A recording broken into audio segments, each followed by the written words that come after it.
Nagsampa na ng patong-patong na kaso ang Philippine National Police laban sa ilang individual sa isang insidente sa kilos protesta sa Mendiola noong Sabado kaugnay ng Bonifacio Day. Ayon sa PNP, isa ang naaresto at isa ang at large. Isa po ang naaresto po natin, yung nag-instigate at siya mismong nanakit doon sa isang pulis po natin, si Sergeant Mateo po.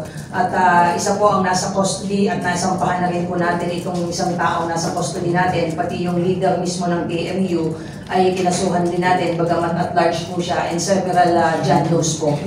Maliban po sa violation po ng Batas Pambansa 880 ay kinasuhan din po natin ang mga suspects ng direct assault dahil pinagsasaktan po yung ating mga police while they are engaged in their lawful exercise of their function as police officers, and of course yung disobedience to persons or agent in the persons of authority po.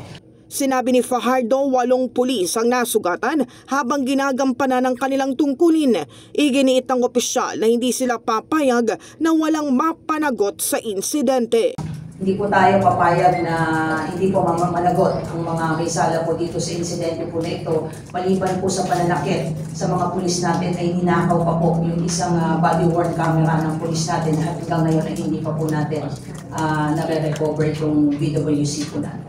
Nauna nang sinabi ng grupong Kilusang Mayo 1 na handa silang maghain ng countercharge sa kasong isasampa ng PNP.